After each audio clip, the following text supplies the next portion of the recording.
ಎಲ್ಲ ಕ್ರಿಕೆಟ್ ಫ್ಯಾನ್ಸ್ಗೂ ನಮಸ್ಕಾರ boys. RCB ಅಭಿಮಾನಿಗಳನ್ನ Veerendra Sehwag ಅವರು ರೊಚ್ಚಿಗೆ ಎಳೆಸ್ತಾ ಇದ್ದಾರೆ. ನಿಮ್ಗೆ ಗೊತ್ತಿರೋ ಕೆಲವು ದಿನಗಳಿಂದ ಅಂಬಾತಿ ರಾಯುಡು ಅವರು RCB ಬಗ್ಗೆ ತುಂಬ ಬ್ಯಾಡ್ ಸ್ಟೇಟ್ಮೆಂಟ್ನ ಕೊಡ್ತಾ ಇದ್ರು. ಅವರು ಬೆಚ್ಚಿಗೆ ಇವಾಗ ನೀಟಾಗಿ ಲೂಟ್ಲಾಗ್ಬಿಟ್ಟಿದ್ದಾರೆ. RCB ಈ ಸಲ ಏನೋ ಮಾಡುತ್ತೆ, RCB ಗ್ರೇಟ್ ಸಮಥಿಂಗ್ ಅಚೀವ್ಡ್ ಏನಂತ ಹೇಳ್ಬಿಟ್ಟು ಲೂಟ್ಲಾಗ್ಬಿಟ್ರು. ಬಟ್ ಇವಾಗ ವೀರೇಂದ್ರ ಸೆಹ್ವಾಗ್ ಅವರು RCB ಬಗ್ಗೆ ಪೂರ್ ಟೀಮು ಬಡವ ಟೀಮು ಅಂತ ಹೇಳ್ಕೊಂಡಿದ್ದಾರೆ. ಅವರು ಏನಂತ ಹೇಳಿದ್ರು ಅಂತ ಕಂಪ್ಲೀಟ್ ಆಗಿ ಹೇಳ್ತೀನಿ. ಚಾನಲ್ಗೆ ಸಬ್ಸ್ಕ್ರೈಬ್ ಮಾಡಿಲ್ಲ ಅಂದರೆ ಸಬ್ಸ್ಕ್ರೈಬ್ ಮಾಡ್ಕೊಳ್ಳಿ. ಯಾರು ಕೂಡ ಸಬ್ಸ್ಕ್ರೈಬ್ ಮಾಡ್ತೀರಾ ಮತ್ತು ಕಾಮೆಂಟ್ ಕೂಡ ಮಾಡಿ. ಇಲ್ಲಿ ನೋಡಿ, debt the poor click photos who knows for the how long they will be at the table top.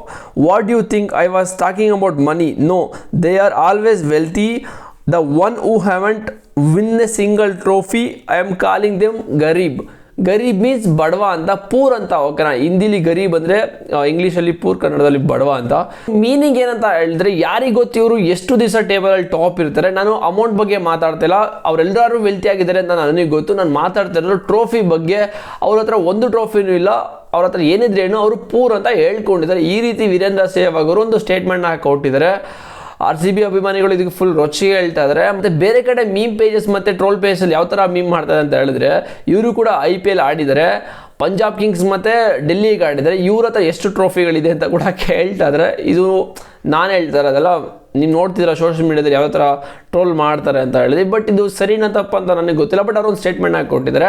ಮತ್ತು ಎರಡನೆಯ ಅಪ್ಡೇಟ್, RCB ಏನಾದರೂ ಇವತ್ತು GT ವಿರುದ್ಧ ಗೆದ್ರೆ ಹಿಸ್ಟ್ರಿ ಅಂತಲೇ ಹೇಳ್ಬೋದು. ಯಾಕಂತ ಹೇಳಿದ್ರೆ 2025ರಲ್ಲಿ KKR ಮೇಲೆ ಗೆದ್ರು, ಮತ್ತು CSK ಮೇಲೆ ಗೆದ್ರು, ಮತ್ತು GT ಮೇಲೆ ಗೆಲ್ಲಬೇಕು. ಇವತ್ತು ಗೆಲ್ತಾರೆ. 3 ಟೀಮಲ್ಲಿ ಗೆಲ್ತಾರೆ ಅಂತ ಹೇಳಿದ್ರೆ, ಲಾಸ್ಟ್ ಇಯರು KKR ಚಾಂಪಿಯನ್ಸು, ಅದು ಲಾಸ್ಟ್ ಇಯರ್ CSK ಚಾಂಪಿಯನ್ಸು, ಅದು ಲಾಸ್ಟ್ ಇಯರು GT ಚಾಂಪಿಯನ್ಸ್. ನಿಮ್ಗೆ ಗೊತ್ತಾಗ್ತಾ ಇರ್ಬೋದು ಏನಕ್ಕೆ ಹಿಸ್ಟ್ರಿ ಆಗುತ್ತೆ ಇವತ್ತಿನ ಗೆದ್ರೆ ಅಂತ. ಮತ್ತೆ ಮೂರನೆಯ ಅಪ್ಡೇಟ್, ನೆನ್ನೆ ಮ್ಯಾಚು LSG ವರ್ಸಸ್ ಪಂಜಾಬ್. ಈ ಒಂದು ಮ್ಯಾಚ್ ಅಲ್ಲಿ ನಿಮ್ಗೆ ಗೊತ್ತಿರೋ ಹಾಗೆ ಒಂದು ಇನ್ಸಿಡೆಂಟ್ ನಡೀತು. ಅದು ಲಾಸ್ಟ್ ಇಯರ್ KL ರಾಹುಲ್ ಯಾವ ರೀತಿ ನಡೀತು ಅದೇ ತರ LSG ಅಲ್ಲಿ ಓನರು ಪಂತಿಗೆ ಬಂದು ಏನೋ ವಾರ್ನ್ ಮಾಡ್ತಾ ಇದ್ರು. ಸ್ವಲ್ಪ ಕಿತ್ತಾಡೋ ಸ್ಟೇಜ್ಗೆ ಬಂದಿತ್ತು ಅಂತಾನೆ ಹೇಳ್ಬೋದು. ಬಟ್ ಸ್ವಲ್ಪ ಹೆಲ್ತಿ ಆಗಿರ್ಬೇಕು. ಇದೆಲ್ಲ ವೆಲ್ತಿ ಆಗಿದ್ದಾರೆ, ಸ್ವಲ್ಪ ಹೆಲ್ತಿ ಆಗಿರಬೇಕು. ಕ್ರಿಕೆಟ್ ಅಂತ ಹೇಳಿದ್ರೆ ಸೋಲು ಗೆಲುವು ಇದ್ದಿದೆ. ಬಟ್ ಈ ಥರ ಎಲ್ಲ ಓನರ್ ಬಂದು ಫೀಲ್ಡ್ಗೆ ಬಂದು ಈ ಥರ ಸ್ವಲ್ಪ ಕಿರಿಕ್ ಮಾಡೋದು ಸಾಕತ್ತು ಕಷ್ಟ ಅಂತಲೇ ಹೇಳ್ಬೋದು. ಲಾಸ್ಟ್ ಇಯರು KL ರಾಹುಲ್ಗೂ ಇದೇ ಥರ ಇನ್ಸಿಡೆಂಟ್ ಆಗಿತ್ತು. ಈ ಇಯರು ಪಂತ್ ಕೂಡ ಹೀಗೆ ಆಗ್ತಾಯಿದೆ. ಗೊತ್ತಿಲ್ಲ ನೆಕ್ಸ್ಟ್ ಇಯರು ಪಂತ್ ಇರ್ತಾರ ಇಲ್ವೋ ಅಂತ. ಬಟ್ ಪಂತ್ ಕಡೆಯಿಂದ ಓನರ್ ಸಖತ್ ಎಕ್ಸ್ಪೆಕ್ಟೇಷನ್ ಇಟ್ಕೊಂಡಿದ್ದಾರೆ. ಇವ್ರಿಗೆ ಆಲ್ಮೋಸ್ಟ್ 28 ಕೋಟಿನ 27 ಕೋಟಿನ ಕೊಟ್ಟಿದ್ದಾರೆ. ಸುಮ್ಮನೆ ಅಂತೂ ಇಲ್ಲ. ಬಟ್ ಅಷ್ಟೆಲ್ಲ ಕೊಟ್ಮೇಲೆ ಓನರ್, ಯಾವುದೇ ಓನರ್ ಆದರೂ ಇಷ್ಟು ಇನ್ವೆಸ್ಟ್ ಮಾಡಿ ಎಕ್ಸ್ಪೆಕ್ಟೇಷನ್ ಇಟ್ಕೊಂಡಿರ್ತಾರೆ. ಬಟ್ ಇದು ಸ್ವಲ್ಪ ಓವರ್ ಆಯಿತು ಅಂತಲೇ ಹೇಳ್ಬೋದು. ಮತ್ತು ನಾಲ್ಕನೆಯ ಅಪ್ಡೇಟ್, ಅದೇ ನೆನ್ನೆ ಮ್ಯಾಚಲ್ಲಿ ಇನ್ನೂ ಒಂದು ಇನ್ಸಿಡೆಂಟ್ ನಡೆದಿದ್ದು ಗುರು. ಇದು ಹೇಳಿದರು IPL ರೂಲ್ಸ್ಗಳ ಬಗ್ಗೆ ಹೇಳಿದ್ದೀನಿ, ನೀವು ನೋಡಿಲ್ಲ ಅಂದರೆ ಹೋಗಿ ನೋಡ್ಕೊಬನ್ನಿ. ನೀವೇನಾದರೂ ಯಂಗ್ ಪ್ಲೇಯರ್ಸ್ ಅಂತಲ್ಲ, IPL ಅಲ್ಲಿ ಆರಾಮಾಗಿರ್ಬೇಕು. ಓಕೆನಾ, ನೀವು ವಿಕೆಟ್ ತೆಗಿತೀರಾ, ರನ್ಸ್ ಹೊಡಿತೀರಾ, ಓಕೆ. ಬಟ್ ಬೇರೆಯವ್ರಿಗೆ ಅದು ಹರ್ಟ್ ಆಗಬಾರ್ದು, ಮತ್ತು ಅದು ರೂಲ್ಸ್ನ ಬ್ರೇಕ್ ಮಾಡಬಾರ್ದು. ನೆನ್ನೆ ಮ್ಯಾಚಲ್ಲಿ ದಿಗ್ವೇಶ್ ರಾಥಿ ಅನ್ನೋರು ಒಂದು ಸೆಲೆಬ್ರೇಟ್ ಮಾಡೋದು ನಿಮ್ಗೆ ಗೊತ್ತಿದೆ. ಅದು ಫೇಮಸ್ ಸೆಲೆಬ್ರೇಷನು. ವಿರಾಟ್ ಕೊಹ್ಲಿ ಯಾವ ರೀತಿ ನೋಟ್ಬುಕ್ಕಲ್ಲಿ ಬರೆದಿದ್ರು ಅದೇ ಥರ ಕಿತ್ತು ಬಿಸಾಕಿದ್ರು. ಅದೇ ಥರ ಒಂದು ದಿಗ್ನೇಶ್ ರಾಥಿ ಅಂತ ಸೆಲೆಬ್ರೇಟ್ ಮಾಡೋದು. Dignesh ರಾಥಿ 525% of match fees and daily 1 demerit point for this celebration ಅಂತೆ. ಅವರು 25% ಮ್ಯಾಚ್ ಫೀಸ್ನ ಪೇ ಮಾಡಬೇಕು BCCIಗೆ. ಮತ್ತು ಒಂದು ಡಿಮೆರಿಟ್ ಪಾಯಿಂಟ್ಸ್ ಬಗ್ಗೆ ನಿಮ್ಗೆ ಹೇಳಿದ್ದೀನಿ, ಯಾವ ಥರ ಏನೇನು ರೂಲ್ಸ್ನ ಬ್ರೇಕ್ ಮಾಡಿದ್ರೆ ಡಿಮೆರಿಟ್ ಪಾಯಿಂಟ್ ಬರುತ್ತೆ.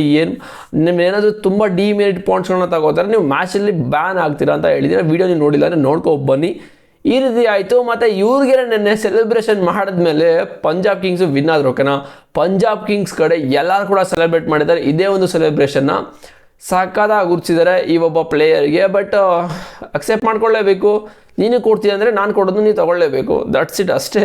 ಮತ್ತು ಐದನೆಯ ಅಪ್ಡೇಟ್ ಯಶಸ್ವಿ ಜೈಸ್ವಾಲ್ ಬಗ್ಗೆ. ಯಶಸ್ವಿ ಜೈಸ್ವಾಲ್ ಅವರು ಡೊಮೆಸ್ಟಿಕ್ನ ಮುಂಬೈ ಪರವಾಗಿ ಆಡ್ತಾರೆ, ಬಿಕಾಸ್ ಅವರು ಮುಂಬೈ ಅವರೇ. ಬಟ್ ಈಗ ಅಲ್ಲಿಂದ ಮುಂಬೈಯಿಂದ ಗೋವಾಗೆ ಶಿಫ್ಟ್ ಆಗ್ತಿದ್ದಾರಂತೆ. ಮೀನ್ಸ್ ಮುಂಬೈಗೆ ಆಡ್ತಿಲ್ಲ, ಮುಂಬೈ ಸ್ಟೇಟ್ಗೆ ಆಡ್ತಿಲ್ಲ, ಅವರು ಗೋವಾ ಸ್ಟೇಟ್ಗೆ ಆಡ್ತಿದ್ದಾರೆ ಅಂತ ರಿಪೋರ್ಟ್ಗಳು ಬರ್ತಾ ಇದೆ. Yashasvi Jaiswal to leave Mumbai and join the Goa ಅಂತೆ. ಡೊಮೆಸ್ಟಿಕ್ನ ಇವಾಗ ಮುಂಬೈಗೆ ಆಡಲ್ಲ, ರಣಜಿ ಯಾವುದೆಲ್ಲ ಡೊಮೆಸ್ಟಿಕ್ ಇರುತ್ತೆ ಅದನ್ನು ಮುಂಬೈಗೆ ಆಡಲ್ಲ, ಇವಾಗ ಗೋವಾಗೆ ಆಡ್ತಾ ಇದ್ದಾರೆ ಯಶಸ್ವಿ ಜೈಸ್ವಾಲ್ ಅವರು. ಏನಾದರೂ ಆಗಲಿ RCB ಗೆದ್ರೆ ಹಿಸ್ಟ್ರಿ ಆಗುತ್ತೆ. ಈ ಒಂದು 5 ಅಪ್ಡೇಟ್ಗಳನ್ನ ಬಗ್ಗೆ ನಿಮ್ಗೆ ಅನಿಸ್ತು ಅಂತ ಕಾಮೆಂಟ್ನ ಮಾಡಿ. ಚಾನಲ್ಗೆ ಸಬ್ಸ್ಕ್ರೈಬ್ ಮಾಡ್ಕೊಂಡಿದ್ದಾರೆ, ಪಟ್ಟಂತ ಸಬ್ಸ್ಕ್ರೈಬ್ ಮಾಡ್ಕೊಳ್ಳಿ. ಹಾಗೆ ನೆಕ್ಸ್ಟ್ ವಿಡಿಯೋ ಸಿಗ್ತೀನಿ. C bro.